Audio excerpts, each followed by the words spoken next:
Hello, everyone. Welcome to another segment of Black Op Radio. Today we have researcher Greg Burnham from San Diego. Greg, welcome to the show. Thank you, Len. Glad to be here. It's a pleasure to speak to you again. We've known each other for a while and amongst various researchers, and we get along. So that's something rare in this community. That's a plus, huh? Yeah. You keep the ones that keep you smiling. Yeah.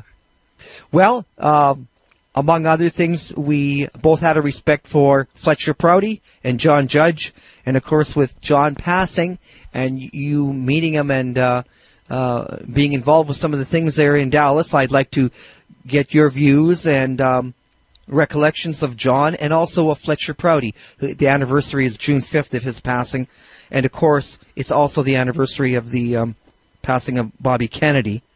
And so maybe we can get all three things into an interview. But I'm glad for your time, so go ahead. Well, thanks, Len. Yeah, it's good to be here. It's interesting. You reflect on your own life and you reflect on your own mortality, I think, occasionally. And as we get older, I'll be 57 coming up. They say it's the new 47 or whatever that's about. And I think you're around the same age. And, of course, there's researchers that are older than us and younger than us. But I think, you hit a certain age, your body doesn't respond as quickly as it did to things and whatnot. And you become a little bit more aware that life doesn't just go on forever as you were under the misconception that it did when you were much younger. And sure enough, folks around you, whether they be family members or friends, begin to have health issues and sometimes pass on. And suddenly some of the problems, let's say, that people experience amongst themselves in the research community, whether it's just minor disagreements or whether it's petty bickering, they just seem so nonsensical in the face of death and the finality of it. And so here we have our good friend John Judge, recently passed away. Is a person who dedicated, nearly his entire life to the subject of making our country and our world a better place, through his research and his dedication to holding conferences and community action on various things that were tremendously important to him, and I think tremendously important to us in the research community, and tremendously important to the average Joe, for lack of a better description. Whether that person is aware of it or not, John's contributions are extremely important. And so now that he's gone, any of the, like I say, the idiosyncratic things perhaps in his personality that may have clashed with idiosyncratic traits in other people's personalities, all those things just fade away and just really didn't matter at all. And it's a little bit too bad that they don't fade away when a person is still alive. But John and I got along very well ourselves. I didn't know him tremendously well, but I did get to know him very well, I'd say over the last few years anyway. But I was aware of him, of course, for a very long time, and sporadically we did communicate probably over a 10 or 12-year period. And but more so, like I say, in the last about 5 years or so. And I always found him to be extremely kind and very focused on what his mission was. And I think there's no way to overstate how much he did contribute to what we're all doing. And, his focus was not just on the Kennedy assassination, although that was probably, I would say, his primary or his first primary focus. But he also, investigated the Robert Kennedy assassination, Malcolm X, Dr. Martin Luther King Jr., and the Reagan shooting. Yes, the Reagan shooting, Jonestown massacre, and of course the 9/11 Commission work. He looked into that as well. Co-founded Choices, in I guess 1985 or so, and didn't want the military and CIA and whoever trying to recruit people in the high schools in the DC area. So, this is all really important to life in America as we would like it to be, and perhaps how we'd like it not to be as well. So I thought he was very courageous in that. Now tell me about your last get-together was John. It was in Dallas. I met John I first met him at Fletcher's funeral, along with yourself and a few other researchers that were there. But I recently, face-to-face with John at the Sarawak convention in Pittsburgh. I didn't go to Dallas, but you did, I understand, right? Yes, and I, of course, didn't make it to Pittsburgh, which I wanted to do, but I wasn't able to. And, yeah, that was the last time that I had spent any time with John. We communicated since then, I don't know, half a dozen times or so on various things. And he was, of course, quite busy, organizing the event there. And, lots of demands on a person when you're attempting to do that. I'm sure that anyone who has organized a conference of that size, or even smaller than that or larger than that, I mean, it's, this is not something that's easy to do. And at the same time, be a participant in it. It's one thing to simply organize it, which is a mountain to climb right there. But when you're also deeply involved in the research on top of the organizational thing, that's really challenging. And there's a lot of demand on your time from various people. Every researcher and presenter, obviously, that's going to participate there. Everybody needs probably a little bit of special treatment of some kind. And, of course, to the person who needs it, including myself, it doesn't seem like a big deal. But when you're the person in charge, like John was, and having to, juggle everything all the time to meet everybody's needs and try to accommodate what they will make them feel most comfortable to present, well, that can be real challenging. So I know we got a lot of help from people like Joseph Green and from Randy Benson and others. And of course, tremendous support from his partner Marilyn. But he shouldered the responsibility for it. His name was on it, and I'm sure he did the vast majority of the work.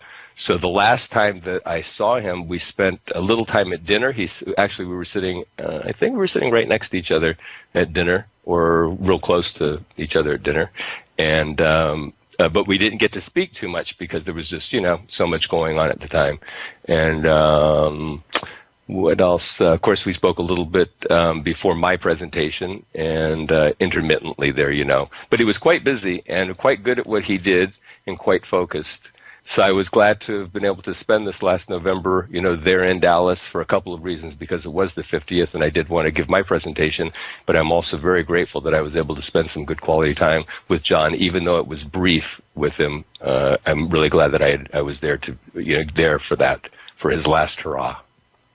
So tell me, what are some of the contributions you feel John made? Because I know trying to put on a conference or this, like you said, kind of massage all the different guests with their different requests and needs, and it's almost a task that someone outside has to be. I think you need a promoter to just promote. Now, Deborah Conway was like that. She had it organized that, she wasn't a presenter, but she was, doing Lancer, and John was doing COPA, and I hear that Deborah is going to, I think because of health reasons and that, and I think because of the negative reaction the city of Dallas gave her, that they weren't supportive at all, that she's maybe winding up with that. And now with John gone, there may not be anything in Dallas, and we have Sarawak, his son, may take over, but they're only doing it every so often, so it is a blow to the community. I'm kind of starting to go through a lot of John's old video lectures and that, and just admiring his wealth of information. And what are some of the things that you mentioned the Jonestown and JFK and all that. In fact, I don't want to go on too long, but he got a bit of criticism for that. We thought on the 50th anniversary, you should just focus on JFK when he was in Dallas, but he said, no, let's not forget the other ones. Mm-hmm. That to maybe some criticism from people in COPA, but he kind of stuck to his guns, and he wanted to make sure people don't forget about all. COPA stands for everything encompassing all these political assassinations. Mm-hmm. So, tell me, some of the things that you thought that his legacy. Yeah, I think part of it is John wanted everyone to have their eyes open all the time about everything, and to not, quote unquote, question your stinking eyes too much. if the old thing, if it looks like a duck, walks like a duck, quacks like a duck, it's a duck. So a lot of these things that we see in government, and I know I'm being overly broad here, but a lot of the things that we see happen in government, or the snafus that we see happen through the media, whether it's intentional or somehow by accident that they're fed something wrong, or they're just reading from a teleprompter and it was deliberately written wrong for them to read. We don't know the exact situation. But if it looks wrong to you, question it. People turn on the news, whether it's CNN or Fox News or CNBC or whoever, they're all, or MSNBC, so much of it is the same stuff with a different slant on it. And I think that it's very difficult to discern what's really going on by turning on that and just listening to it and believing whatever it is.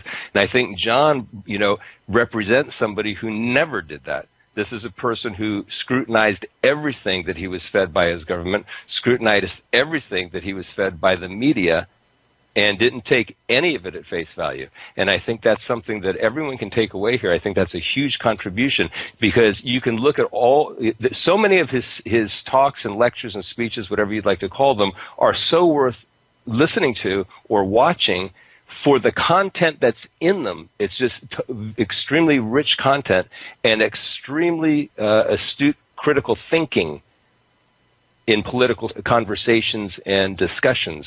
But in addition to that, one thing that they all have in common, there's a theme that runs through them, whether you're talking about the Kennedy assassination or Malcolm X or Jonestown, when he was the special projects assistant to, Representative McKinney of Georgia. And, I guess they wrote the articles of impeachment for George W. Bush. So all these endeavors, the theme that runs through it is John Judge didn't take anything for granted. And he encouraged everyone to keep your eyes open. I can't remember, I think may have been Joseph P. Kennedy, or it may have been FDR. I don't remember which one it is right now. I should remember. But that said, nothing is coincidence in politics, nothing. And so every time you turn on these news broadcasts, this is all political spin. All of it is. And we know that the media has been infiltrated on several levels, pretty much across the board as far as the mainstream media goes. So it is incumbent upon us as citizens that we continually keep our eyes wide open and question things, not because we're paranoid, or not question everything because we are, overly cynical, but that we have a healthy cynicism towards a government that has repeatedly lied to us and a media that has repeatedly dropped the ball in their role as the watchdog over holding the government's feet to the fire in terms of disclosure to the American people and upholding, precepts of the Constitution that should be defended and held up. And when the government drops the ball on that, it's the media's responsibility to cover it. And we've seen repeatedly that they don't, and that the government repeatedly screws up. And there's a tremendous amount of corruption. So it's really important that we pay attention and that we don't run off half-cocked, with our heads, pardon me, but buried in the sand, and still our legs are running around with our head buried in the sand. It's like running in a circle, screaming there's a conspiracy, screaming there's a conspiracy. You need to pay attention so that you understand what the conspiracy actually is. You're not just running around, in this constant state of hysteria. That's not going to be helpful.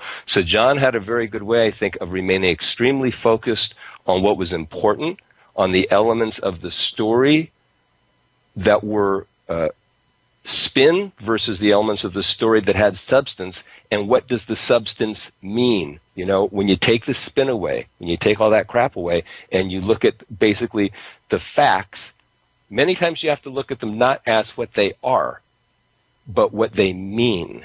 It's much more important to understand what things mean than simply identifying what they are. And so John, I think, represented a very sober voice in conspiracy research, in that he didn't run after every after every government scandal or after everything that looked a little bit amiss. He didn't run around with some new conspiracy theory about it. No, he was more impressed by doing what? By saying, this is not what could possibly have happened given the evidence that we have.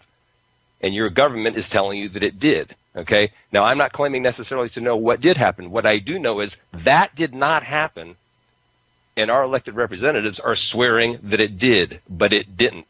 We need them to tell us what did happen, and we need for them to do that now. And this is a very, very sober approach, in my opinion, to the subject. So, I'm kind of answering your question in a different way than maybe you intended, but I am kind of, it's hard to list it. In other words, all of the things that he contributed to, because there's a lot of them. I mean, towards the end, he was even trying to work on something called the, Hidden History Museum and Research Center in D.C. to educate, the up-and-coming, youngsters in the next generation about, our secret operations in the government, and to support the work of researchers, along those lines that want to make sure that we don't end up in some, extremely totalitarian, fascistic national security state. It's really important. So, there's just a really long list of things that he did, but I think that theme runs through it all the time, that you need to consider things that are suspect, as suspect. When something's suspect, it's not okay to just say, oh, well, nothing I can do about it, and go back to sleep. And I think that's one of the main takeaways that I got, from my relationship with John, was that. And I think, he was, he had tremendous energy because he pursued so many different of these separate things, and he didn't just do it on the surface. He went quite deep into each and every single one of them. I'm sure, he's human. He didn't have all of it right. He didn't have 100% of it right. But he certainly was quite capable of bringing our attention to things that needed to be looked at and needed to be looked at hard. And he had tremendous amount of courage, tremendous amount of courage. Now, let's talk a little bit about Fletcher Prouty, because we both had an interest in Fletcher Prouty, more than just a passing interest. He was another great personality. He had a great disposition for talking to anyone that was interested. Didn't have kind of a phony agenda. You'd write him letters, he would answer back. You'd start with email, and then if you got his fax line, you could go back and forth. And, all you had to do is show an interest and say, what's your opinion, Fletcher, on this? What do you make of this? Are these documents real? I'm researching this. If you have anything to offer, shed light on something. And he matter-of-factly answered anything that I wanted to know about and more. And I understand it's the same case with you. Oh, yeah. And, he was so gracious and so kind and very, very generous with his time and patient. I know that you experienced this as well. Here's a person who is in the middle of it. I mean, he was entrenched in national security. I mean, that was his position, yet he didn't have to sign a non-disclosure statement, which was quite fortunate, so that he was able to talk about these things, later on. But even his anecdotal stories are just rich with, content that's really important.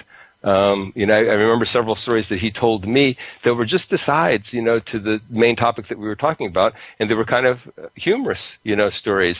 And yet they were extremely, interesting, to say the least. So, I think that the relationship that I had with Fletcher was one that I'll cherish for the rest of my life. There's not a day that goes by that a subject or something that I'm researching doesn't come up where I wish I could pick up that phone just one more time and say, hey, Fletch, what about this? What about this? Because having that ability, 13 or so years ago and longer I cherished it then too. I will say that I never took it for granted. I always did really appreciate it. But when it's not there anymore, you certainly miss it. Yeah, well, he passed away June 5th, 2001. And over the years, I've had so many people write me and say, I wonder what Fletcher would have thought of 9/11. I wonder what he would have had to say. I wonder what insight he would have been able to help reveal the fraud that it is. Yeah. And that's just one of those things.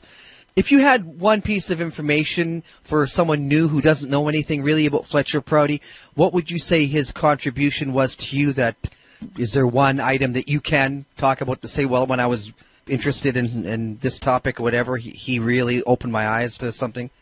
Well, for me, actually, there's three that actually are probably equal, and I'll keep them brief. But it's hard for me to pick, I think, between the three. One of them has to do with presidential protection details. I've worked on a lot of protection details myself, as you're aware. And when he revealed to an audience that the easiest way to take out a leader of a country, any country, particularly a country that their elite guard is trained through a private corporation, possibly several private corporations, that have gotten a contract from the Central Intelligence Agency to train the elite guard to keep that person alive. Assassinations are accomplished not because you have to hire necessarily guns to do it in most of these countries. Most of these countries, there are plenty of people waiting in the wings to bump somebody off in order to take power over. But how do they do it? The way they do it is they relax the protection detail. And for a person to be able to come out and say that out loud when he said that was a tremendous learning for me, simply because it never occurred to me that people weren't aware of that.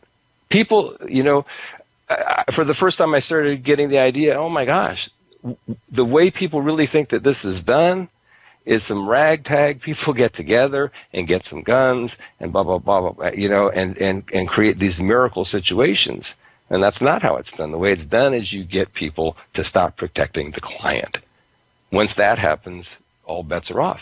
And so I thought that I learned a lot about what other researchers' understanding of what protection means to the president or to a leader of any country. I, for the first time, got a glimpse of how deeply shallow, their understanding of how important that is. I think Vince Palomara was one of the first people to grasp it. And I think when he fully grasped it, he almost did, a flip.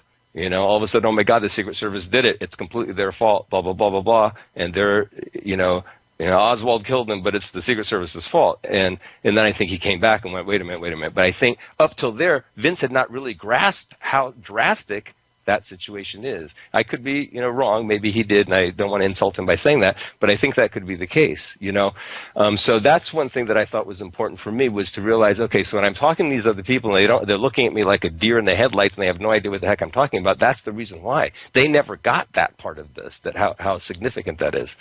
The second thing for me that's huge was the draft of National Security Action Memorandum 273 that you're fully aware of, and I don't want to go, into in depth because we've done that so often on your show.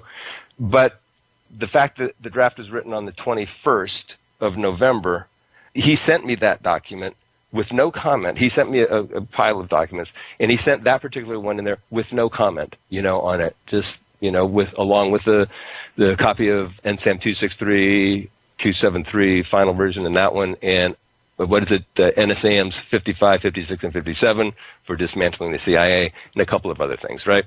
And he wrote me a nice letter, but he didn't reference that particular document. And so as I'm going through this, I see that one myself, and I look at the date, and I go, wait a minute. Now, I remember him telling me about 273 being the reversal, and I've figured that out, and I get all, but what's this draft version here? What's that? See, that really got my attention because the day it was essentially 273 was written before Kennedy was dead. So here's the final version, here's the draft version, and they're almost identical, except this really interesting paragraph number 4, a big sentence, long sentence from paragraph 4, is missing from the final. And which one is it? Well, it's the one that's basically saying it looks like we're going to have a coup d'etat, and please don't anybody in the government blame an agency that you're not with for the murder or something like that. I mean, that's what it appeared to me. So when I saw the draft of 27, I got on the phone to him right away and I said, wow, now is this just me? But this seems like a huge smoke. And he said, I'm so glad that you called me because I included that without comment intentionally. And we had a nice conversation about it. So that is the second one. If I can just add something, Sure. That was a kind of a trait of Fletcher that I'm sure he met a lot of reporters and a lot of people interested over the years. And so he would do that. He would send something to you. It happened to me on a different topic, but when it happens to you and you call him back and say, listen, this has really piqued my attention. This is important, yet you didn't say anything about it. Then he would say, now I really know you're reading what I'm sending you. All right, let's sit down and talk. And then, Yes. that's how he would really open up about stuff. So he would go to a point, if you just met him and wrote him a letter, he would answer your questions and go. But as you got further, he had more to offer, a lot more. And he was a rare individual in the government that spoke out about so often wanting to level the playing field after hearing so much crap and disinformation, that if you were a researcher and you were interested, he would send you stuff. And if you could key up on it and he recognized that you were in the right direction, he would even steer you further. But he didn't just blabbed everything. You kind of had to do your homework. But once you did, that's the kind of trait of Fletcher. You get that little smile, that gleam. All right, now let's talk. Yeah, and he would get a little excited. You could hear in his voice. He would get a little bit, just like, okay, you're paying attention.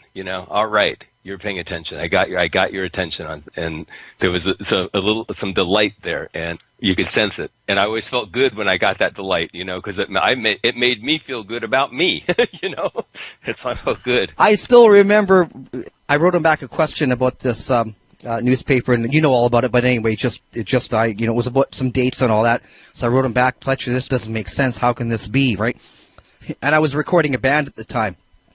And, it was a noon to midnight session, so it was, I don't know, halfway through, about 4 or 5 in the afternoon, my time, and then a call came in, and he goes, Len, it's Fletch. Are you doing anything? And I just said, no, I'm not, I'm free. What's up? And he says, all right, I just got your good note. Let's talk about this, right? And I remember the band were quite mad at me because I left them alone for 45 minutes. I thought it was 10 minutes, right? And they said, we're watching the clock. You've been gone for 45 minutes. Who's so important that you're interrupting our recording session, right? I said, well, I'll tell you about that later. But that was one of those moments where, you did good work and you're rewarded for your accuracy of analyzing history with someone who could actually correct you and then take you to the next step. Yes. I'm not just going to name names, but now that you're on the right trail, look into this guy. He would say that sometimes to me about, I wonder what this guy did for a living. You should look into that. And that was enough to say, okay, there's something here, Yeah. And it seemed like Fletch never gave me more than I could chew. I think that's kind of what you're alluding to as well. He would test you, and I mean that in the best sense of the word, in a sense to find out where you were and how much you could handle. As opposed to, because you give information to somebody in the wrong sequence. Put it this way: if you give information to somebody prematurely, they're not ready for it yet. It's almost like giving them information in the wrong sequence, because they may take the information that you gave them and run with that ball before they have it in the proper context internally. Internally within their own way of storing the information. You've got to store it in a context that makes sense to you, the learner. And so just because it makes sense to Fletch, in his context of it, he knows what it means and where it is situated. If he just throws that data out there, well, contextually for you, it might mean something else, you may draw erroneous conclusions. I think he was so careful to not do that, and yet answer the question not as best he could, but as best you were able to understand it and give you, like you're saying, those little hints to lead you, to poke you in the right direction, and then you get yourself to that next level where you can now ask the right question and he can move forward with the next piece of information. I think was a huge key to our relationship, because without that, I would have either lost respect for him, because I would have run into conclusions that I went, wait a minute, that means that, Jackie killed JFK. He would never do it. But you know what I'm saying? I've never run into a false conclusion based on something that he said. And I think that's largely due to the fact that he timed how much he would give me, custom designed it to where I was in the learning process, and I think that was very good. And it did accelerate, as time and years went on. It reminds me of trying to think of well. Well, I was going to also say that he was on a radio show, I think with I forget his name, something anyway. Yeah, I think it was in San Jose, and the guy said, Fletcher, can you give us a name, and are you going to go too far? And he said, no, I think because I know the truth, I know exactly where the line is, where too far is, and I'm careful not to cross that. So He had his family, he had a pension, things like that. Because he had an insider knowledge, he knew exactly where he could go up to. It's not like he was taking a wild guess himself and, well, I think that this guy, it might have something to do with it. But and he didn't want to name the names of the people he knew who had something to do with it. In the case that if there was ever going to be a trial, he said he and others would come out of the woodwork to testify, put hand there on a Bible, if it was going to do any good for the country. But for him just to name names and say that this guy did it or that guy organized it or for sure it was Alan Dulles and that's it, it wouldn't do any good because it doesn't solve anything. But if there ever was going to be an official record of this, then he would come. And the reason was the oath to his country, not to the military. He said he took his oath to the country higher than his military oath. Yeah, the Constitution. And like you also mentioned, he did not have to sign an oath of secrecy with regards to the CIA work, which is almost unheard of. So that's another reason why he has some of this insider knowledge that if you read anything on the CD-ROM or Understanding Special Operations, you kind of get this idea. He was there. This is the conversations he overheard and took part. He knows what's going on. Even in Oliver Stone's film JFK, when the Mr. X and Kevin Costner are walking along down in D.C. there, just having that chat, he's kind of educating, getting him up to speed. This is what we were doing. We were overthrowing it.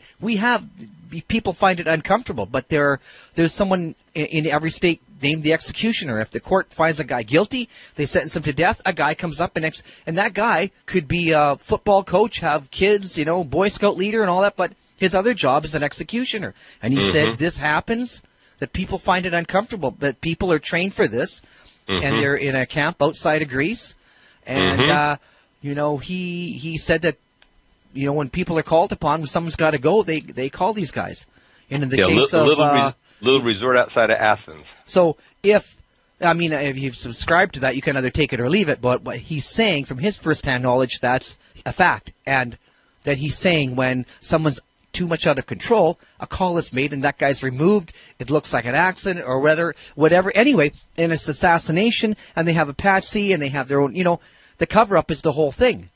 So, like you mentioned, for you and for me, learning about how to relax the guard and that famous Anatomy of Assassination lecture, which is transcribed to a speech, is, again, eye-opening. It just lets you know that when you study these other assassinations, who are the guard that is kept there? And who trains the guard? And it's the Vanell Corporation. It's a CIA operation. So you say, who does the guard work for? So do they work for Vanell or do they work for the king? And when a call is made and said, you guys are going to stand down today. We have a few other guys going to take over for you. A few key guys, you should go on holiday, and these new guys will be fine. And then the king is killed, removed right there at the airport, shot, that's the glimpse you get into how things really work. If you find it uncomfortable, fine. There's not too many people who even talk about that.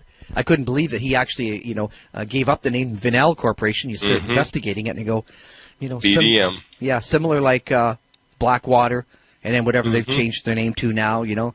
These corporations of mercenaries that they're there. Yep, they're there. And I think, I remember when I even got Jerry Hemming, to come on Black Op Radio. This is kind of a blanket statement here. It's not, I don't mean this 100%, but close to it. Jerry didn't like anybody. I mean, you know what I mean? And when I told him that Fletch died, and I said, look, if you have any interest in coming on the show, and he, without hesitation, immediately said, absolutely, I'll go on. And he complimented Fletcher tremendously. And I remember him saying he was the first insider in the government that was actually somebody, up in the Pentagon that came out and talked about it, that spoke the truth about it. So I thought that was significant, no matter what a person thinks of Hemming, and Fletch and Hemming were completely different people. And I've often said that I got tremendous from both of them, and I did. But for two different reasons, completely different approaches to the same material, and oftentimes disagreed on things, I'd run things that Jerry told me by Fletcher, and some of it he'd say, he'd confirm, and some of it he'd say, well, and, Fletch was much more kind, of course, than Jerry was when he would say he disagreed with something Jerry would say, and vice versa. Jerry would say, well, he doesn't know what the hell he's talking about that. But the first part, I liked, and blah, blah, blah. And but he had only good things to say in the end about him. And so I thought that that meant something to me as well. Now, also, June 5th is another famous, notorious anniversary of the death of Robert Kennedy. Yes. Before we go there, could I share one thing real quick with you, Len? Oh, yeah, sure. Go ahead. About Fletch, one of the last letters that I got from Fletch, I actually framed, and I have it hanging in my office. And it was July 13th of 1998. It has, his name and address in bold type on the top left-hand corner. And then it's a completely typewritten letter. And it was old school, This is probably a Selectric or something that was written on. And so you can see where he's gone back and corrected his typos in a brown pen. So he accidentally misspelled Burnham, and he changed the double H to an NH. And he had 1, 2, 3, 4, 5 typos, in a 5 or 6 paragraph letter. And so he went back in that old school way we learned in school, in Catholic school, where the way that you put the markup and you put the change and it's just great to see. It's old school. I really liked it. And then he wrote his home phone number in handwriting and the fax number in handwriting, and expressed how pleased he was that we were talking about the subjects that we were talking about. This is just it was just, I don't know, you'd almost have to see it to appreciate it, because it's like, yep, that was Fletch all the way to the end. His last couple of paragraphs, he was talking about having to spend far too much time with his doctors and their trade, but he took the time to write this fairly long letter and tell me that, we would always correspond, and he'd always answer my letters. So I just wanted to share that. It's just a good memory, very good memory. Yeah, he had a great disposition. I think it's the best word I can think of for that, for sharing his time with researchers, to the detriment, I think, of his family. They did not like the people always calling from every country, the amount of letters he had to take up his time to answer. And when I went to visit him several times, there was stacks of letters that he had to reply to. He'd say, look at this, I got to get to that next week. And a lot of letters. And that's why I'm glad you got his fax line, because he said to me, listen, if you fax me stuff, that way I can just get up every morning and see what's in there, type up a reply and fax it back to you. That way the phone's not ringing here. A better situation. So that was a lot, because a lot of people sent emails in to me for Fletcher answering the emails, letter of the month, things like that. So they would email to me, I print it, fax it to him, he'd have an answer, and then fax it back to me, and that was a really good situation. It didn't interrupt the family with constant phone calls and that. And then whenever he had free time, he would just sit down, and he just typed on his own. I have a few of those letters as well myself, that little handwritten corrections. And They're just good stuff. So you mentioned just before we went on that you did want to also touch on Bobby Kennedy's assassination. For the rest of the month of June, I'm going to have on all the specialists I can have. We had William Pepper last week talk about the updates of what's new and what can you expect, and at least what is out there as actual facts. Yeah, the thing that I wanted to talk about a little bit wasn't so much that, because I'm sure you're going to cover it extremely thoroughly. All of the details of the case and the again, bogus investigation, and you've got all the witnesses. Well, I try to bring up points that maybe I've gone over before, but for new people, awful lot of new people tuning in. So if you don't know too much about the things, you might have heard that Saran is there, and then you find out the coroner report saying, well, he was killed from gunshots from behind. And we know that because of powder burns. Then you start looking at, well, how can that happen? Are there any pictures there? Yeah, Scott Enyart took pictures. Well, what happened? They confiscated them, and they locked him up for 20 years. And then when he sued to get them back, the court finally ordered them to be released. And on the way to the courthouse, the courier got robbed. You got to be kidding me. Anyway, I'll let that speak for itself. John Judge is rolling over in his grave already, Just hearing that story again, That's how people will listen to that. I mean, there's a percentage of Americans, right, that will listen to that news report or that, whatever you want to call it, report, and believe it, you know, and actually think, oh, well, that's what happened, you know. It's like that's one of those things that John would say, are you sure about that? Isn't this something you ought to look at a lot harder than that, you know? Well, I guess Scott Enyart, when he had a lawsuit against the L.A. Police Department and the city there, he said, look, the Zapruder family got, I don't know, was 15 or 16 million for their film. I took pictures of the assassination. You owe them me back, or I want some kind of financial. You've taken these photos away from me. They're valuable. No matter who you blame for the murder, they're valuable. If the Zapruder family got 16 million, what do you think the value of my photos? I think he said he took 12 to 14 in a row. Click, click, click, click, click while the shooting started. I mean, you know, it's all going to be right there. So when he deposed, you know, they had the guy up on the stand and they said, okay, you're the owner of the courier company. And then the prosecution phoned that office and said, what time is the courier leaving? What color car is the courier driving? What route is he taking and all that? He said, in my 30 years of running a courier, people only ask, what time will it get here and how much does it cost? No one's ever asked me what route is the guy taking, what color is the car, you know, these kind of things. So you either, you know, continue to be a sheep in this thing and believe these things, or you know, what's that famous quote? There's 90% of Americans don't believe the Warren Commission, and the other 10% are paid to promote it. You know, like the Buliosis and the Tom Hanks, these guys that are making money by promoting this farce.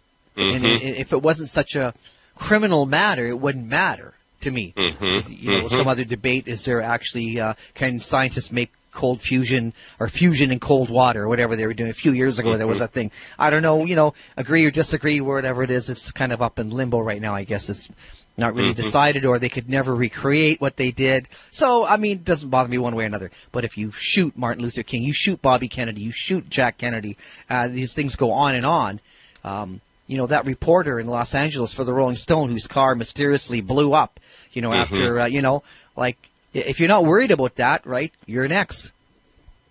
Yep, either that or the other alternative, like you just said, is that the person is paid. And it doesn't necessarily always mean what it sounds like. It doesn't necessarily mean that, you know, person X is being paid, say, by the Central Intelligence Agency directly, you know, to spread disinformation, as an example. No. It could be simpler than that. It could be somebody like, say, you know, Wesley Liebler, you know, who was counsel for the Warren Commission, right? And, you know, after that was all over and David Lifton began his long quest, which culminated, he's still researching today, but culminated originally in the publication of his book, Best Evidence, right? So here's a guy who spent a ton of time with Liebler, and Liebler apparently, if you read the book, you know, came to the conclusion that there was something drastically wrong with the evidence, and that's why it's named Best Evidence, because that's what Liebler used to, you know, cry about all the time, you know. You have to go to the best evidence. It's the best evidence. Well, when he was shown that perhaps the best evidence had been altered, and that accounted for this, and I'm not endorsing or refuting what Lifton's saying. I'm simply pointing out that Liebler, according to Lifton, came to the conclusion that there was a big problem with all this, to the point where he wrote that memorandum, and it went to all the commissioners, right? And it went to Rankin, and it went to everybody else, and he tried to, you know, get something done. And when he saw that that was not going to happen from that amount of effort, well, then he stopped, you see, pursuing it. Well, why is that? Was he paid by the CIA? I don't think so. Was he paid by Johnson or somebody? I don't think so. Well, what was he would have ruined his law career, you see, ruined his law career. And so here's a guy who had to compartmentalize stuff. You know, it's sort of like doublethink, right, in Orwell's book 84. On the one hand, when he was with Lifton, he was of the belief that, yes, this is a problem. The evidence, we were led down the garden path here, and he fully believed that. And yet his public persona was the opposite. He believed in the public persona that, no, that they had come to the correct conclusion. So he believed two diametrically opposed things at the same time and held them both as true. That's a classic definition of doublethink. And the reason for the belief in the Warren Commission persona was why? Well, because to pursue it farther would have cost him his career and his life. Not necessarily his life like he was going to get killed, but his life as he had envisioned it to be, you know. Now, I mean, I don't respect that at all, you know. I think that's a bunch of, copping out and it shows absolutely no courage. Yeah, well, the people who write about him, there's a great new word. It's called prostitute. You know, yeah, that's right. They know something's wrong, but they write the article anyway, you know. Yeah. I mean, that guy who was there to cover the 400 or 500 people that were at the Surrowect, convention there, and then the guy writes an article about John McAdams. Yeah, right. You know, as if he's Don Quixote. The one guy up against the windmill. I mean, here's the one guy that's going to show everybody else is wrong. I mean, why doesn't McAdams have his own little conference and see 2 or 3 of his friends show up and that's it, right? So, so when you think about that reporter that writes that article on the 50th anniversary of, I'll pick a number, see there's 450 people there. I mean, it was a giant room. Everybody's seen pictures of it and you get the exact number, but a lot of people there. And, anyway, I like that name, prostitute. Yeah, and I like the idea of McAdams as Don Quixote. That's pretty good because he really is chasing the impossible. I can't underscore this enough, okay? Understate it, it's just, he sat by himself with Max Holland at the very corner, where everybody was there up front. He was ostracized. He looked like a buffoon. He looked like a disheveled Columbo. He never had a belt on. He had that thing. Even when we went to the Heinz Center there, he was by himself in a corner, and I was going to take a picture of him just go. Nobody would talk to him. He was a pariah. It was unbelievable. He had the nerve to show up there. At the end, a few people, congratulated him. I think Jim DiEugenio said something about, look, he's brave enough to show up here to see what we're doing. So you got to give him credit for that, right? But for all the disingenuous work that he's done and all the disinformation, I don't. In fact, there was a couple of times, I don't know how it happened, but I always ended up standing near him and all that. One time the elevator shows up and he kind of walks right in. I'm not getting in the same elevator with him. We're waiting here. And Mark DeVolk and a few others are like, let's go down. No fucking way, Is that what happened? Oh, yeah. But, no one, everyone there knew who he was. They didn't want to talk to him. You're right. A few people, went up there to, just to see if it was really him. They couldn't believe it, but, yeah. I mean, you can only imagine, right? So. Oh, I can only imagine. So it's who would go to the World is Flat Society meeting, Mm-hmm. So if that's what he thinks, right, that we're all wrong, why did he even show up? Mm-hmm. I know, what was the deal with that even showing up? I get that. Yeah, I get that. I'm sure his university paid for it, and it was some kind of research thing. He was going to be writing a paper on it. So like you say, you're not exactly getting paid by the CIA, but there's a grant there. There's a research grant for people who want to debunk conspiracy theorists. Here's, a $10,000 grant. Can you study what they're doing and write a paper on it and do whatever? And McAdams is always getting that, so he's somehow always funded with things. Those kind of things would happen without. That way he could deny, I'm not getting any CIA money. But, yeah. Well, he did on, was it jfkfacts.org? I think it's Jeff Morley's site. Somebody there, and I don't visit that site, not because I boycotted it, I have my hands full with my own forum and whatnot. And, but somebody sent me a link that said you might want to look at this, so I clicked on the link and it went to this site. And I was complimented by 2 or 3 people that I don't even know, apparently, that had visited my new website, and they said they liked it, they liked the new look, et cetera, et cetera. So that was kind of nice, So I'm, reading down, and John McAdams chimed in, and he posted, quote, interestingly, Burnham is too busy tossing people off his discussion board. And since no long gunman people are allowed, this is fellow conspiracists. He bans links to my website and also the 6th Floor Museum. Narrow little circle there. So that's what he wrote. Okay, so which is really interesting, because none of it's correct. But he made a typographical error. He said no long gunmen are there. So I replied to this, and since you and I are such McAdams fans, I thought you'd love me to read this online. You know why? Out loud. You know why? Because the comments awaiting moderation since April 26th. It's been over a month, and they haven't put it up. So may I read this, Len? Go ahead. Okay. I said, thanks for the kind words, Ronnie and Jonathan. Once again, Paul Nolan, a.k.a. John McAdams, makes it up as he goes along. Reference to the McAdams website material is restricted due to its irrelevancy and to the disruptive nature of those who are engaged therein. Perhaps the old professor considers my having banned Ralph Sink, only one of three who have met such a fate thus far, inappropriate. Fine, except it is my forum. He may do a dance with the entire chiropractic community if he so desires. As for me, my hands are full enough as it is. And yes, discussion of long gunmen is allowed. There is some evidence that a handgun might have been used, but I'd say the overwhelming evidence suggests long guns, rifles, were used.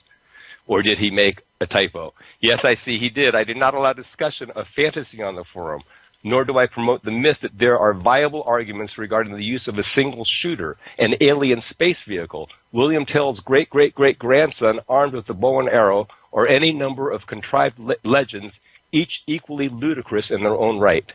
Get off the court. The first-string players are in the house. And they didn't post it, and I just thought, gosh darn it. They didn't post it? They didn't post it.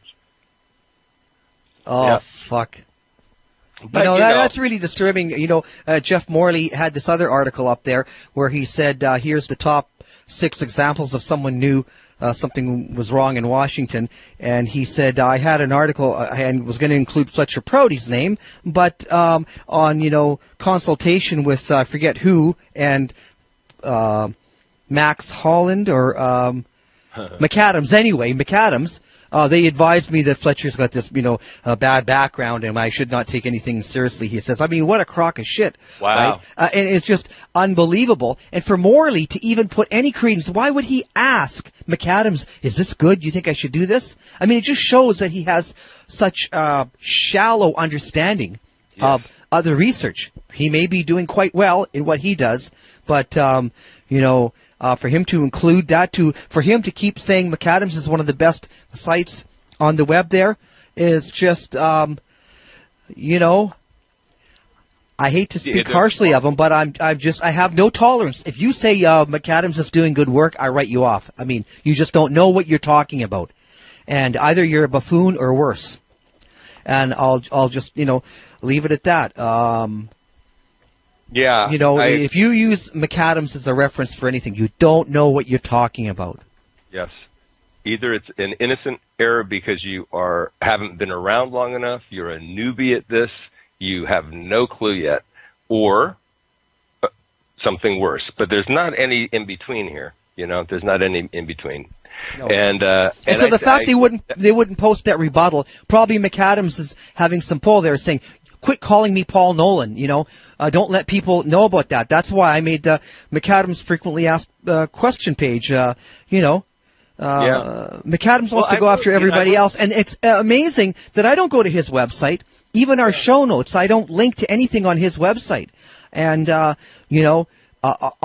find my own version if we need something for the show notes. So, here's what's Jeff's been really nice to me. He sent me a nice email when my site first started. He's never sent me an email before, and said, hey, looks like you have a great site there, blah, blah, blah. Send me something about yourself. I'd like to put it up and whatever. And they've talked, and I haven't done that yet. I just didn't get around to it, but I'm not sure if I ever will at this point.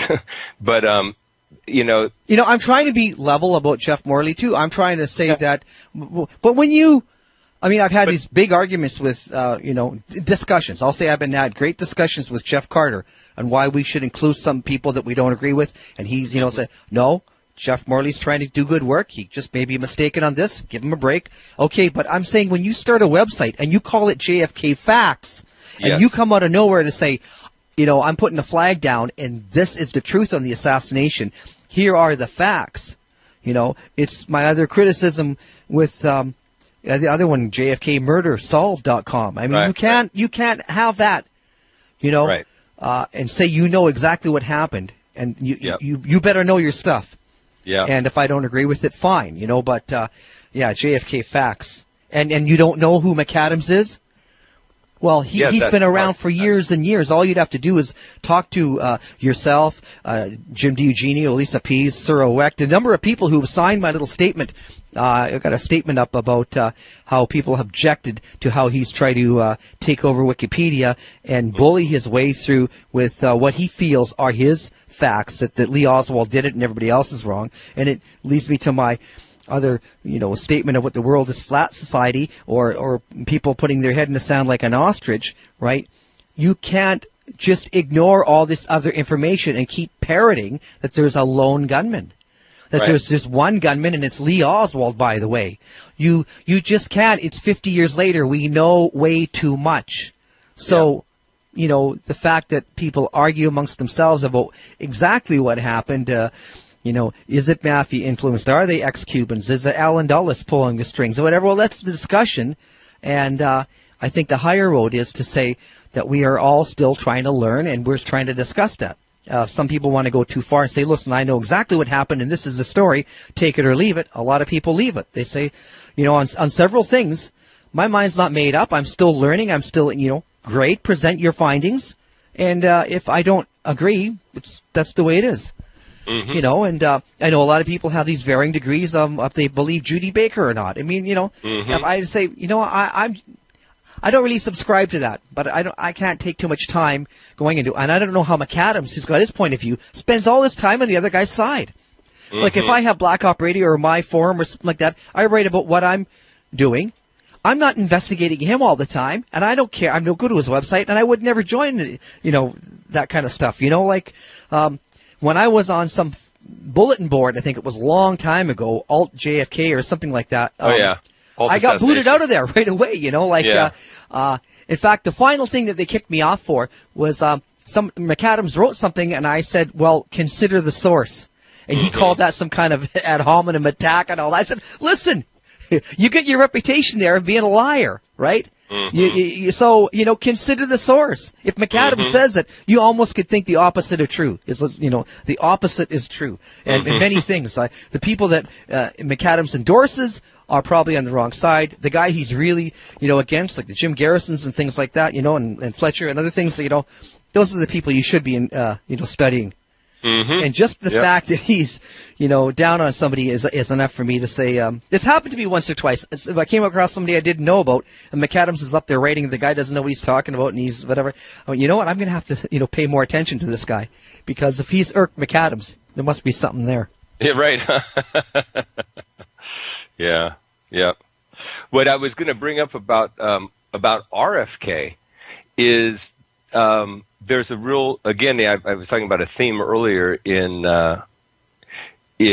John Judge's work, and I'm going to talk a little bit about a theme in an evolving and maturing theme, perhaps, in the life of Bobby Kennedy. Here's a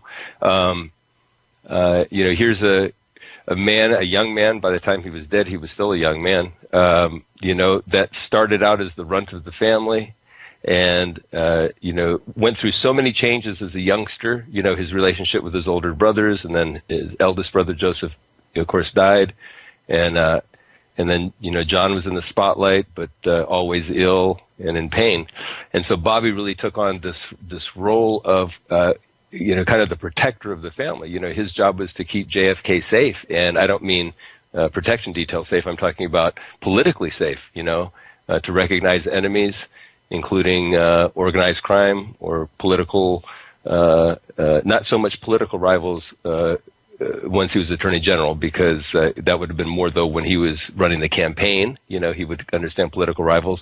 And then as Attorney General, being the chief law enforcement officer of the United States, he became extremely tough.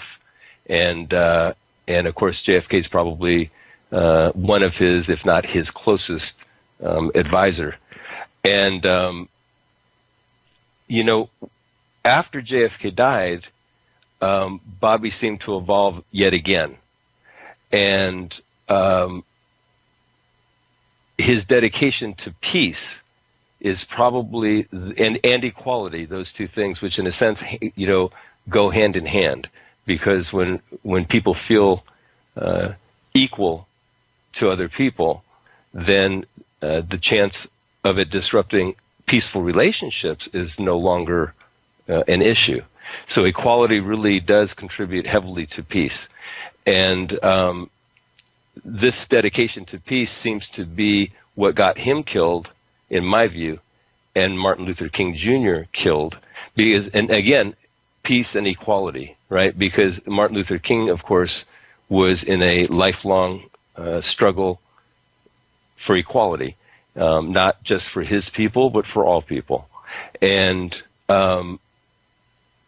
his abhorrence for war, Martin Luther King's abhorrence for war and for violence,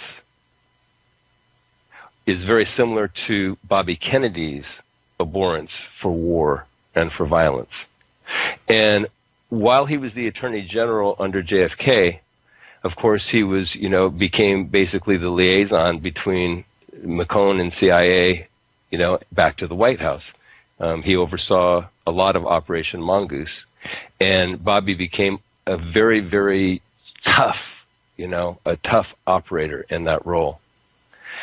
But I think it's evident that JFK was moving in peaceful directions, the number of times he mentioned the word peace in speeches and in press conferences and in interviews by the media, the word peace, peace, peace. He's constantly talking about peace.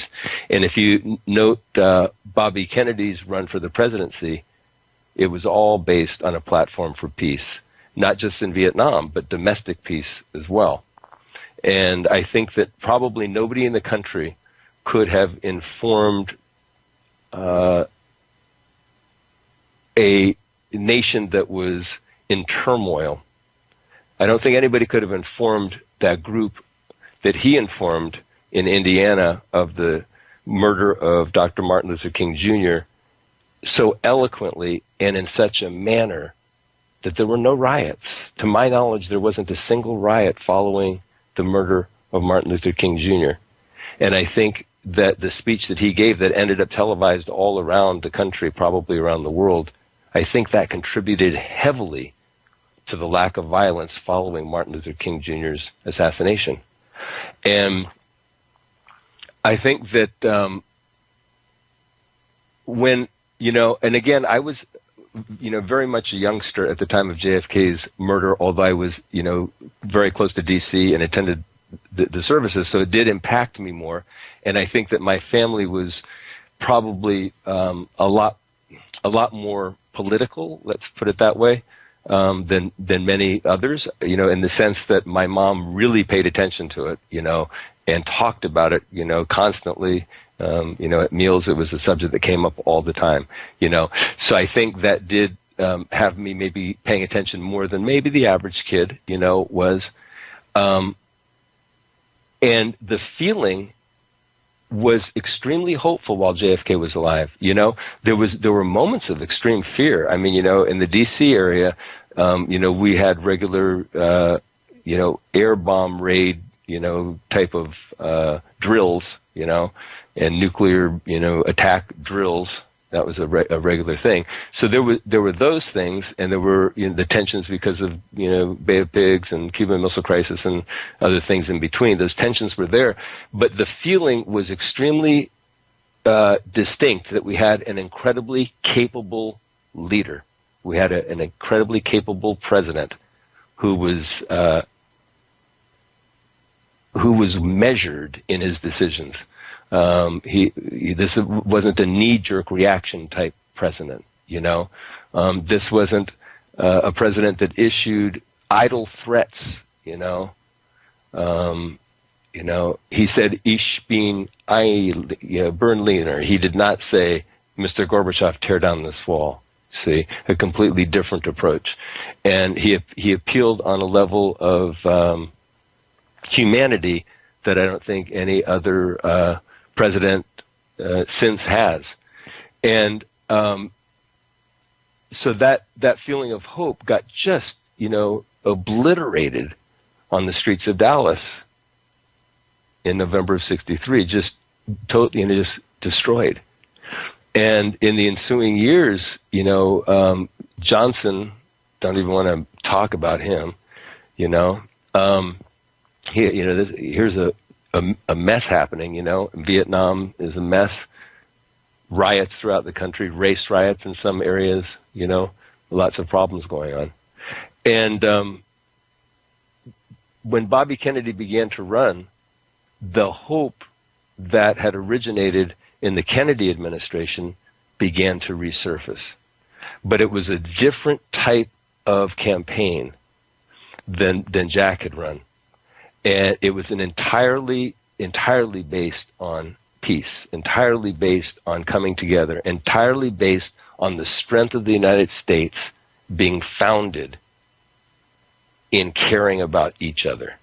Now, I mean, this is unprecedented. This is not what political campaigns are supposed to be about. You know, political campaigns aren't supposed to be about that. And in the 60s, for a candidate to raise two fingers into a peace sign, you know, like the hippies were doing, see, this was bold. And yet he had changed. He had evolved. He had become somebody other than what he had been when Jack Kennedy was alive. Not that that person wasn't there all along, but the Bobby that was meant to be had emerged by then. He was no longer just, you know, he wasn't just the head of the Kennedy clan at that point. No, that wasn't his role at that point. And he wasn't just the person to protect Jack or to get Jack elected. Now he was somebody that was doing what? Well, now he wasn't promoting Jack Kennedy. He was promoting the values and ideals that he held closest to his heart. And those were ideals that he thought would heal the country and that could possibly save the world. And he walked the talk literally. You know, everywhere he went, he touched crowds. And he went to some of the poorest areas in New York and in Los Angeles and even down here in San Diego. The areas where, where the Cesar Chavez workers, you know. So he had really evolved into a different person than he originally had been. And, or at least he evolved into the person he was to become, not the person that he originally, you know, somebody different, but the person he was intended to become. And on, I guess it was June 3rd. So it's, you know, what is it? How many years ago now? Oh gosh, 46, I guess it is, years ago. On this date, he came to San Diego. My family was living here in San Diego back then at that time. And he visited the El Cortez Hotel in downtown.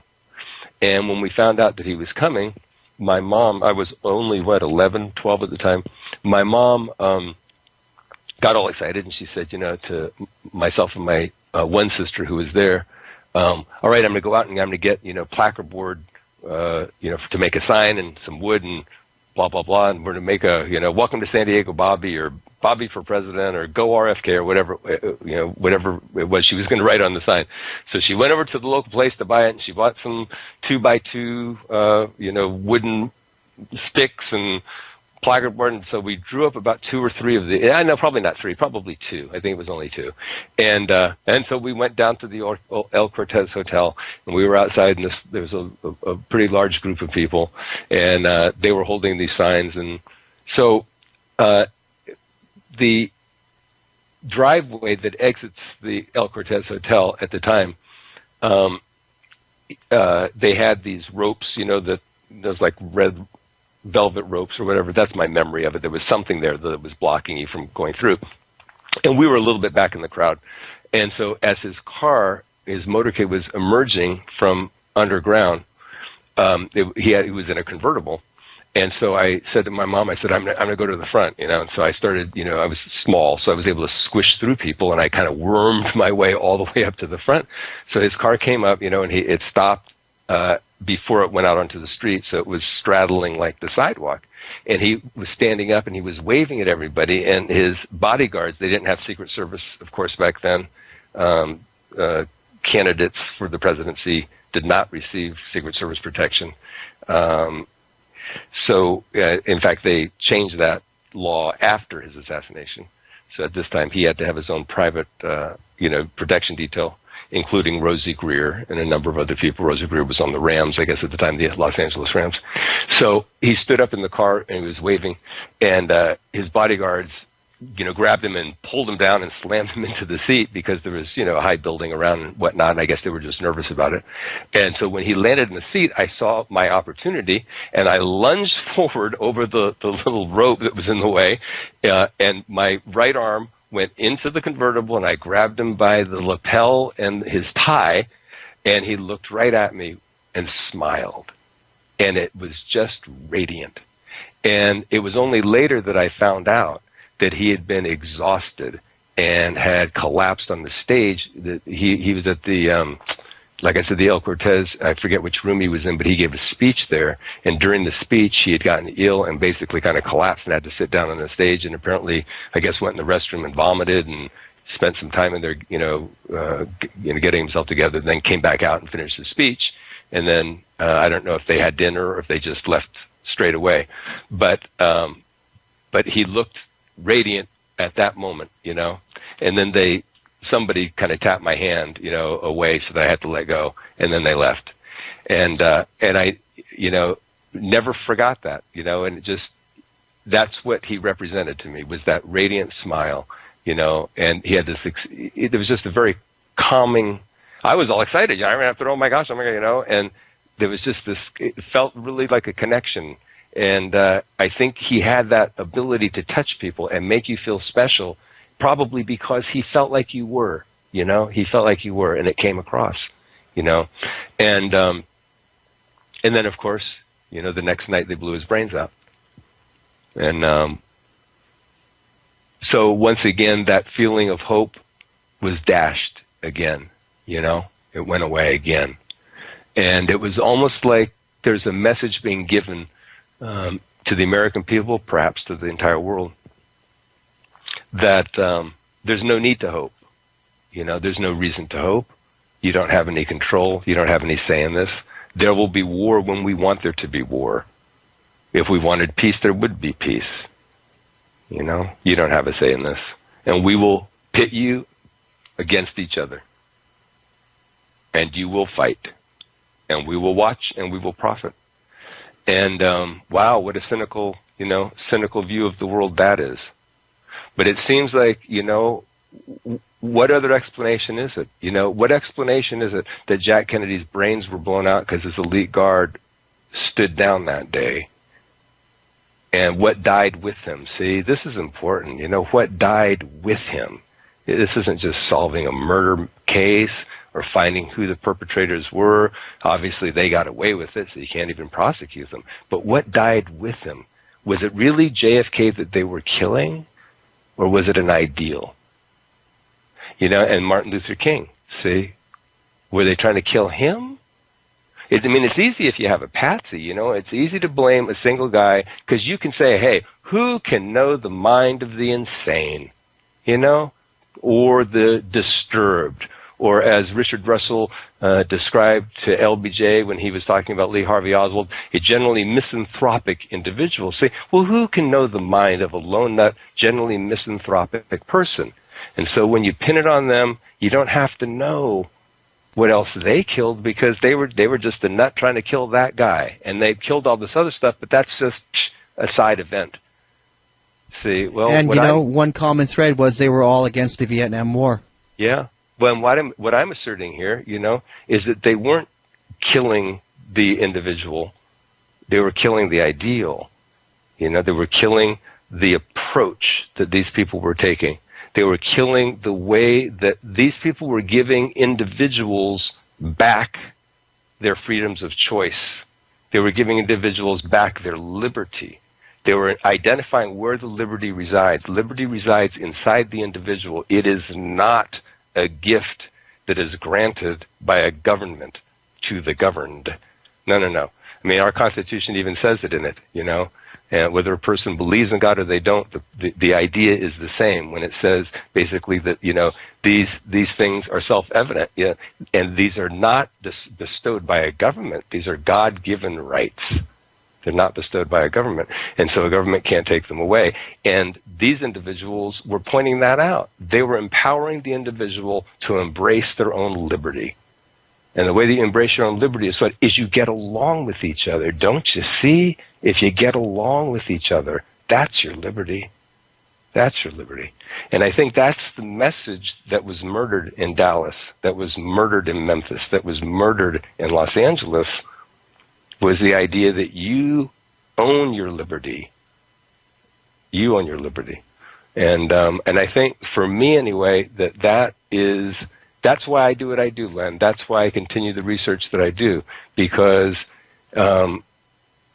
we have the ability to have those feelings today if we choose to have them.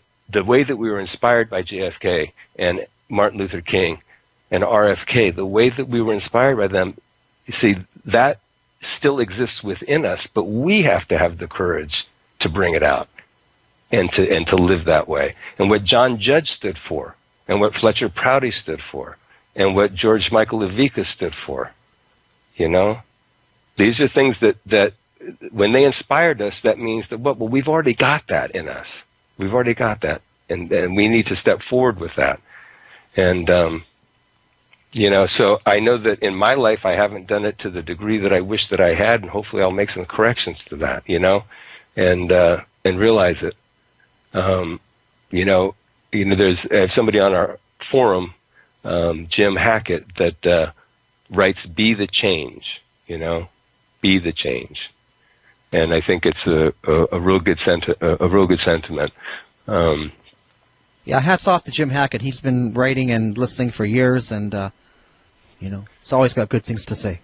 Yeah, Jim. In fact, remember you met him in Encinitas, because he came to our conference at the Encinitas conference. He was there as well. Yeah. So, but that's what I wanted to mention about RFK. My anecdotal experience, you know, with him, and also the what I thought he was, you know, the direction he was leading the country in. Okay, thanks so much, Greg, for taking time to share that. Do you want to mention your website again? Oh, thank you, Len. I would. Yeah, my website is assassinationofjfk.net. It's not www. It says HTTP : and assassinationofjfk.net, and Assassination of JFK Forum can be accessed through the main site at assassinationofjfk.net. I would also like to point out that we have a lot of really good contributors. You know, Len, we've only been in existence, I think, a little bit less than 3 months, and we've got about going on 160 members, and a few thousand posts so far, and some good content, some good discussion. And so I invite folks that are listening to come, and you know, you can just read if you'd like. You won't be able to post if you don't actually apply for membership and join. But you can read what's there to see if it's of your liking and your taste. And if you'd like to contribute, you're more than welcome to join that as well. And something that's really kind of good, we have a number of, you know, experts in different fields there. And in fact, just this morning, a question came up about Tom Wilson's work of photonics, and I was able to, have John Costella, who's a founding member with me of the forum. I just sent him an email and said, "Can you reply to this?" Because he's an expert in the properties of light. You know, he's a physicist, and so it's kind of nice, you know, to have an expert like that be able to come on and give his opinion on some of this work. And of course, David Mantic is also a founding member. He's an MD and, you know, specializes in radiology, oncology, and he's also a physicist on top of it too. So having some of these experts, Doug Horn is there, Phil Dragoo's there, Charles Drago, Adele Edison as well. So these are folks that really do have a lot of expertise. And of course, there's so many more that I haven't named that are on that are tremendous. But it's really good to have them there because you can get some expert opinion. It doesn't mean they're always right, but at least you can get their opinion on some things as well. So, and then finally, I want to also mention, Len, to the audience, don't take this for granted, folks. Len, what you do is extremely important. It's not easy to do. It's time-consuming. You've got to do your homework, and you've got to be schooled on a multitude of subjects because you cover a really broad variety of things with your guests, when you're on, when they're on. And so, no one should take this for granted. This resource is really important, and it needs support as well. And so I encourage people to support it in any way that they can, because it really is, it's important. Well, thanks, Greg, and I also You're welcome, I'll take this time to make a small request for donations that people like the show. I say, like, gee, the dollar a show, that'd be $52 a year. You get 52 shows, and if anyone can afford a donation, they like this kind of stuff that Black Op is doing and want to support it, I appreciate that. One new thing, we've got a few new things coming up for the future, but one is that due to the lack of respect that Wikipedia shows for honest research in something less, in the case of Jim Garrison, or the facts of Oliver Stone's film, or in Fletcher Prouty, I have started a new Proutypedia, and Proutypedia.com is going to be online very soon. I mean, it's online right now, but we're getting requests for people to contribute, and peer-reviewed research will be posted there. And right now, I had Wikipedia. I don't want to go into the whole thing, but you're not even allowed to make a link to Prouty.org. They said Prouty.org is not actually a real site, and it's just a joke. The research that McAdams and his minions try to perpetrate on what true facts are for an encyclopedia. So with Fletcher dead, no one can speak for him. I started the website for Fletcher while he was alive. He answered email there. He posted a monthly commentary for the last year of his life, I think. Those emails that people wrote in and replied to, and there are, of course, Fletcher Prouty.org is everything Prouty. And that's where I posted articles, letters, email, everything I could. And that's, if you're looking for Prouty, don't go to the Wikipedia page and think that you're going to find stuff. Even the page, the talk page, where people were arguing back and forth, it's saying, how can you delete this? How can you take this down? You're not allowing a link. That whole 5 years of however long, I think I started complaining back in 2005, and once a year I'd go there and I'd make a complaint, try to correct some stuff, and then be, banned for, they called it vandalism. They allow the John McAdams site that says Prouty Truth Teller or Crackpot, but they don't allow a link to Fletcher Prouty, Prouty.org. They say, no, it's not. I think one of the quotes was, it's a fan site, Oh, my God, So, anyway, Proutypedia.org is up, and you're going to be able to find everything about Fletcher Prouty. You're going to be able to find the true facts of Oliver Stone. He's contributing, and through him and a few writers, they're going to post up a real wiki about everything about the JFK film, the true facts, and then also we're going to have a few other things, true history, Bay of Pigs, other articles that people can submit, and like I say, not just be McAdams, not just be the lone nut. And what did he call your article? Very narrow window. It's the other way around. Right. Everyone is researching this, and no one believes McAdams stuff unless they're paid to. But people who actually start studying all of the things that Jim Garrison dug up, all the inconsistencies with the Warren Commission, then the obfuscation of it, then the covering up, and then the fraud of it. And once you get a handle on that, you start wondering, well, is the same thing true with Bobby Kennedy's assassination? Or in Martin Luther King, they found a duffel bag with his, his radio and his, some ID there to tie him to the crime, but they dropped it off 10 minutes before the I mean, what's going on? How could they find the rifle? It's just crazy. And then you could even talk about 9/11 and the fraud of that, So, you get a good understanding, I think, of history from studying the JFK assassination. And you see what the Warren Commission put out as an official government investigation, and then when you discover the facts, you're left with a Gary Mack or a Max Holland or Posner trying to defend the indefensible with every kind of trick they can, but not any logic. Yeah, it's kind of interesting too. Wikipedia hasn't been around as long as Prouty.org. The site that you started with Fletcher Prouty while he was allowed started, 96, 97, 98? Yeah, we'd have to go back and just see because the letters are dated. When I got an email in from someone, I just printed the email. You know, and then. But it was like mid '90s, right? Mid to late '90s. Yeah, well, it would have to have been after '95. But yeah. But anyway, I could find out the date if I had to. But that reminds me that you were on Wikipedia. Wikipedia was started in 2001. Yeah.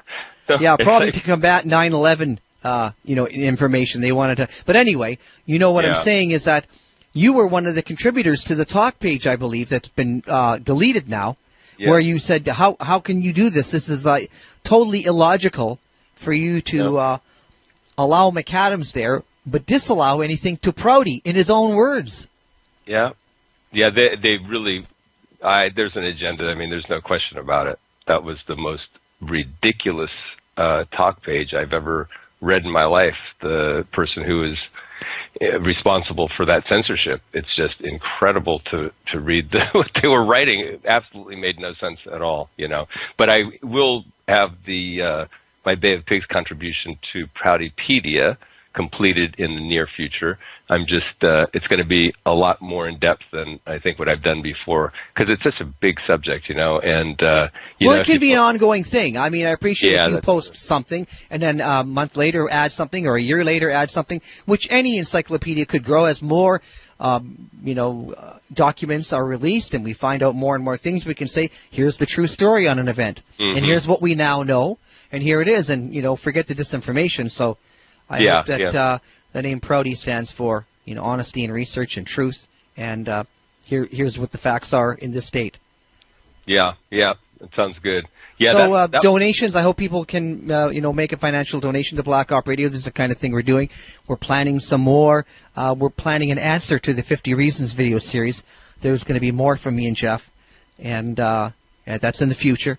But, some of these things take time to plan, and at least we're so thankful. I think we're getting over 500 hits a day to those videos, and Jeff said we're over 500,000 views. Wow, that's great. Yeah, that's really good. That's because it's been mirrored at several different sites, which we don't mind. You know, we don't make any money on it and all that, and we couldn't because we have footage and other things on there that we don't own. It's just there as an educational thing for if you want to know the facts. And of course, there's different, well, people have gone through them. I'm sure they know about them. They may not have seen them all, but they're browse through and see which topic you like. They're labeled that way. You can browse through and find a topic that you're interested in. Yeah, they're really good. Yeah, that was a worthwhile project for sure. Well, I'm glad to support and promote your work, Greg. So thank you so much. Great. So we'll keep in touch, and just let me know if anything's new. Email me anytime. I will, Len. Take care. Always good talking to you. Thank you. Good night. Okay, good night.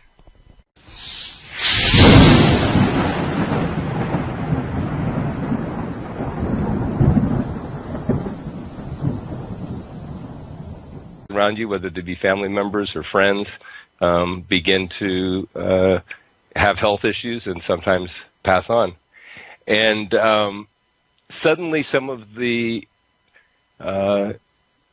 problems, let's say, that people experience amongst themselves in the research community, whether it's just minor disagreements or whether it's petty bickering, they just seem so nonsensical in the face of death and the finality of it. And so here we have our good friend John Judge, recently passed away, is a person who dedicated, nearly his entire life to the subject of making our country and our world a better place, through his research and his dedication to holding conferences and community action on various things that were tremendously important to him, and I think tremendously important to us in the research community, and tremendously important to the average Joe, for lack of a better description, whether that person is aware of it or not. John's contributions are extremely important. And so now that he's gone, any of the, like I say, the idiosyncratic things perhaps in his personality that may have clashed with idiosyncratic traits in other people's personalities, all those things just fade away and just really didn't matter at all. And it's a little bit too bad that they don't fade away when a person is still alive. But John and I got along very well ourselves. I didn't know him tremendously well, but I did get to know him very well, I'd say over the last few years anyway. But I was aware of him, of course, for a very long time, and sporadically we did communicate probably over a 10 or 12 year period. And, but, more so, like I say, in the last about 5 years or so. And, I always found him to be extremely kind, and, very focused on what his mission was. And, I think there's no way to overstate how much he did contribute to what we're all doing. And, his focus was not just on the Kennedy assassination, although that was probably, I would say, his primary or his first primary focus. But he also, investigated the Robert Kennedy assassination, Malcolm X, Dr. Martin Luther King Jr., and the Reagan shooting. Yes, the Reagan shooting, Jonestown massacre. And of course, the 9/11 Commission work, he looked into that as well. Co-founded Choices, in, I guess, 1985 or so. And, didn't want the military and CIA and whoever, trying to recruit people in, the high schools in the D.C. area. So, this is all really important to life in America as we would like it to be, and perhaps how we'd like it not to be as well. So I thought he was very courageous in that. Now tell me about your last get-together with John. It was in Dallas. I met John I first met him at Fletcher's funeral, along with yourself and a few other researchers that were there. But I recently, face-to-face with John at the Sorowect convention in Pittsburgh. I didn't go to Dallas, but you did, I understand, right? Yes, and I, of course, didn't make it to Pittsburgh, which I wanted to do, but I wasn't able to. And, yeah, that was the last time that I had spent any time with John. We communicated since then. I don't know how.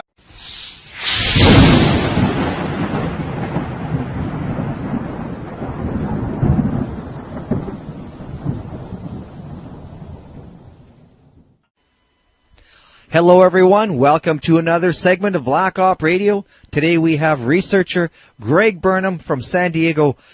Greg, welcome to the show. Thank you, Len. Glad to be here. It's a pleasure to speak to you again. We've known each other for a while and amongst various researchers, and we get along. So that's something rare in this community. That's a plus, huh? Yeah. You keep the ones that keep you smiling. Yeah.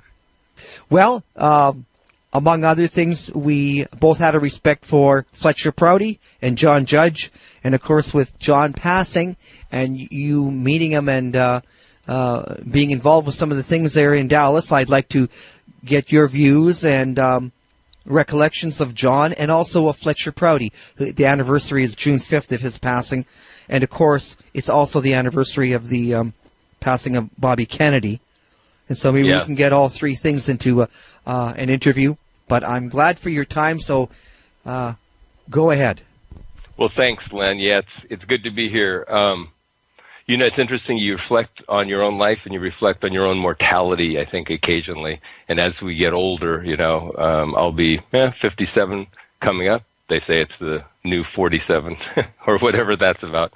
And I think you're around the same age. And, of course, there's researchers that are older than us and younger than us. But I think, you hit a certain age, your body doesn't respond as quickly as it did to things and whatnot. And you become a little bit more aware that life doesn't just go on forever as you were under the misconception that it did when you were much younger. And sure enough, folks are quite focused.